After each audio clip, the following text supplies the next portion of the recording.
Hello guys, we are back with our next lecture. In this lecture, let us go through the next topic. So the topic is a type of continuation with respect to the cache replacement algorithms, guys. So in our last three lectures, we discussed the three types of cache replacement algorithms, right? So firstly, we discussed about FIFO, first in first out. Then we discussed about LRU, okay, least recently used.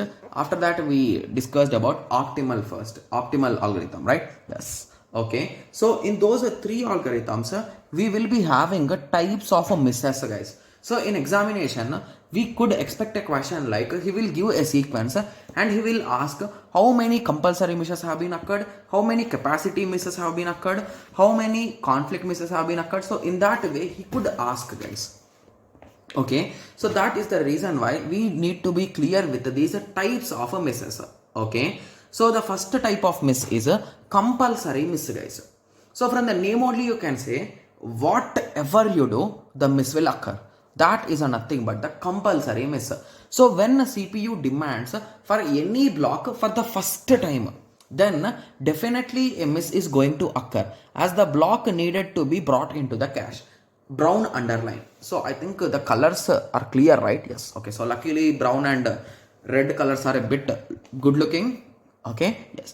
So if you observe carefully, 7 is entering for the first time, right? So it is a compulsory miss. 0 also same, 1 also same, 2 also same, 3 also same, 4 also same.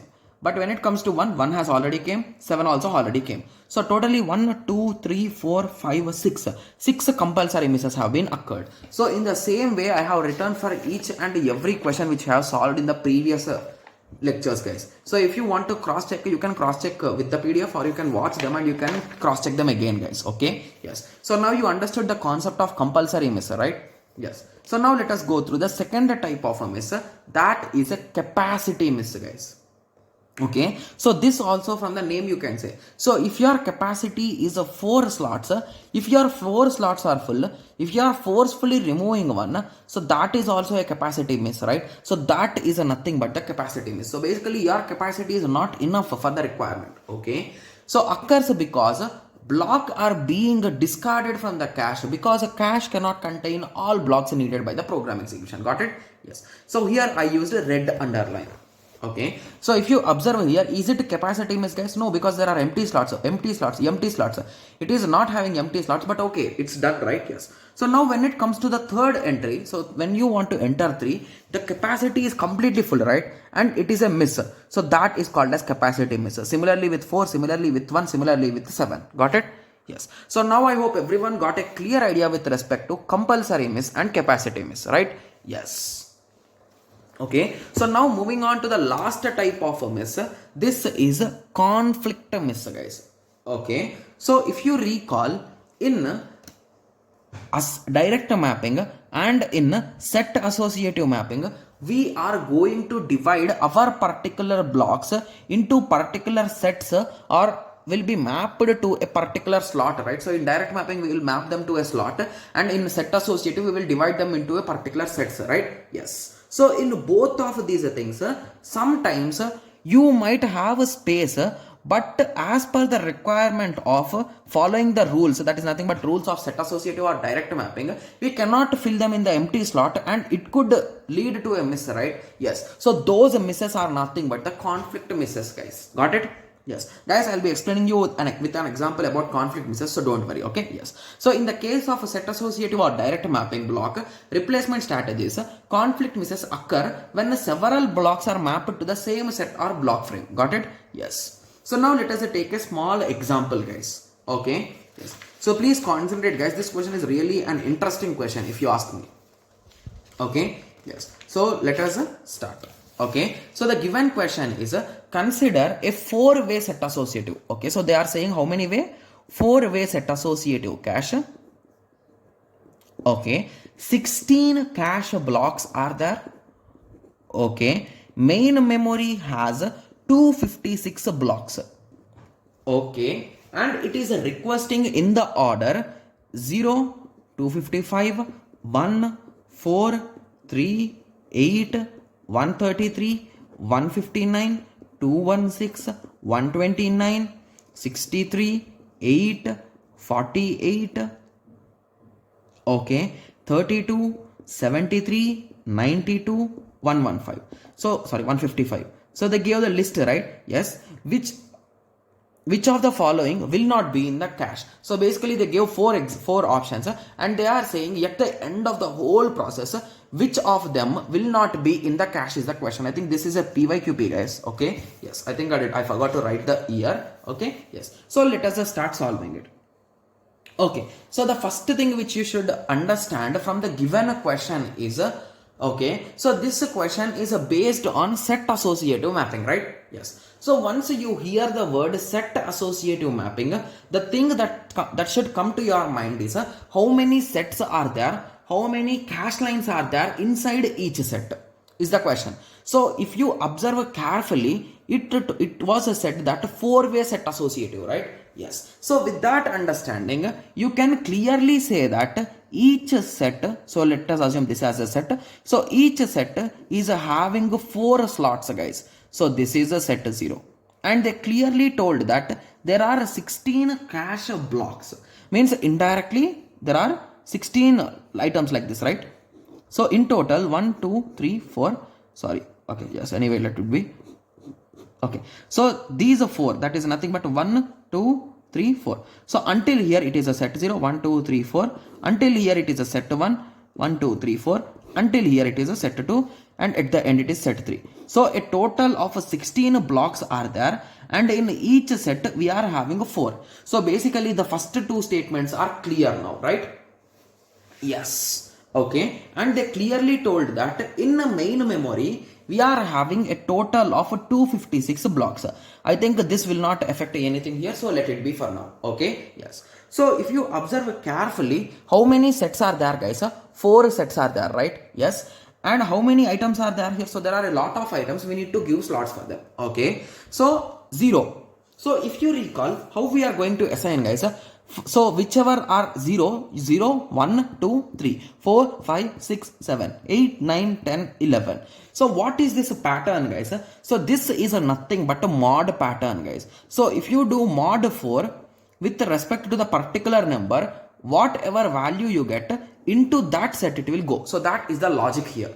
Okay, so let us start solving it. So let me take some other color. So let me take blue. Okay, so we can start solving it. Okay, yes. So 0 mod 4, what is the result? It is a 0. So in a 0 at the slot, in any slot, so it could go anywhere, guys. There is no rule inside. Okay, so 0 will come here. So similarly 255 mod 4, the result is 3. Guys, you can use calci, or you can use calci while solving this question, guys, because in digital calculator also you will have the mod function, remember that. Okay, yes. So directly you can write a 255 here. Okay, similarly the next element is a 1 mod 4, the result is 1. So in 1 you can write this 1 somewhere. Okay, similarly the next number is 4 mod 4, which is 0, so 4 will come here. Similarly 3 mod 4 we can directly write, so that is nothing but 3, so 3 will come here. I think the whole page is visible, right? Yes. Okay, so moving on, 8 mod 4, which is nothing but 4. Okay, yeah, which is nothing but 4. Sorry, my bad, it is 0. Okay, so 8 will go in 0 at the slot. Okay, similarly 133 mod 4. Okay, so 133 mod 4 is nothing but 1, right? Yes, so 133 will come here.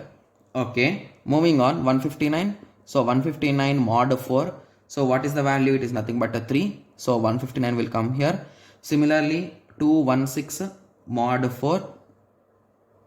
Okay, 216 mod 4 is nothing but a 0, so 216 will come here. Okay, similarly 129 mod 4. Okay, so that is nothing but 129 mod 4 is a 1, so 129 will come here. Nice. Okay, so after 129 we are having 63 mod 4, that is nothing but a 3, so 69 will come here. Okay, so now 8 mod 4, that is a 0. So if you observe carefully, 8 is already in our list, right? So is there any kind of cache replacement algorithm is needed, guys? No, right? So because it is already there, so what you will do now? So this step is no need, because it is a hit case, right? Yes. So similarly 48 mod 4, that is a 48 mod 4 is a 0, right? Yes. So what algorithm which we will be using here is we will use the optimal algorithm, guys. So if you recall, in optimal algorithm, what we will do, guys, you will check, sorry, optimal algorithm cannot be applied, right? Yes. So you will use LRU, guys. Okay. It will be mentioned in the question. If it is not mentioned, use LRU, guys. That's it. Okay. Yes. So let us use LRU. So let us track back and let us identify which number came, which number was used recently. Okay. So we'll be giving for them the slot. So check. So 8. So 8 will retain its slot. So I'm just marking a small tick there. Similarly, 216. So 216 will also have its slot. Okay, similarly moving on, after 216 it is 8. Okay, so 8 is already marked its slot. After that it is 4. Okay, so 3 slots have been filled. So 48 will get a slot here. So 0 is striked off and 48 came there. Okay, so after 48 the next value is a 32 mod 4. So this is also 0. Again you will check in the back way. So now 48 is recently used. Before that 8 is used. Before that 216 is used. Okay, so indirectly 4 is the culprit now. So 4 will be pushed out and 32 will be replacing that slot. Got it? Yes. So 32 is done. So now let me write it here. 73 mod 4. So what is the result, guys? 73 mod 4 is nothing but 1. Okay, so 73 will be taking its spot here. Similarly, the next value is 92 mod 4. The result is 0. So again it will check above. So 32 has its slot. So I am striking it off now. Similarly, 48 will have its slot. So I am striking it off. After that 8. So indirectly 216 is the culprit now. So 216 will be replaced with 92. Got it? Yes. So after 92 the last number is 155 mod 4. So the value for 155 mod 4 is 3, right? Yes. So if you check for again 3 is also full. So you need to remove someone. So let us check in the back way. So 63 has been, 63 or 69? 63. So this is 63, guys. 63 has been recently used. Before that 159 has been used. Before that 3 has been used. So the oldest one is a 255. So instead of 255 you will write 155. Got it? Yes. So now we have completely filled the table. So just to give me a second, guys, I'll be taking a small piece of paper and let me write the final result which are there in our particular cell. So we are having 42, after that 32, after that 8, after that 92. Right? Yes. So this is in our set 0. Okay. Similarly, in set 1 we are having 1, 133, 129 and 73. I'm just writing for our easy understanding. And in set 2 nothing has been entered. And in set 3 we have 155, 3, 159, 63. Okay. Yes. So these are the items in our particular slots, right? Yes. So the given question is which of the following will not be in cache? So is a 3 in cache? Yes. Is a 8 in cache? Yes. Is a 129 in cache? Yes. Is a 216 in cache? No. So 216 is the answer. So D is the correct answer. It's a quite easy question, guys. The only thing is you should concentrate while doing this question, and it's a completely based on cache replacement, guys. So it is a direct question on set associative. So basically we identified each set is having how many slots, and inside that slots we used the same, like it is similar to hashing, right? So how we enter elements in hashing, so in the same way we have entered them. Okay. Yes. I think there are 1 or 2 more questions based on this concept. So we'll be discussing them in the PYQ piece, guys. Okay. So now I hope everyone got a clear idea with respect to this, right? Yes. Okay. So I hope everyone got a clear idea now on cache replacement, right? Yes. So the next concept is memory organization, guys. Okay. Yes. So I think we are moving on to the second stage now. Okay. Yes. Okay. So let us discuss about the memory organization in the next lecture. Okay. Yes. So let us meet in the next lecture. Thank you. Thanks for watching. Like, share and subscribe for more awesome videos like this. Thank you.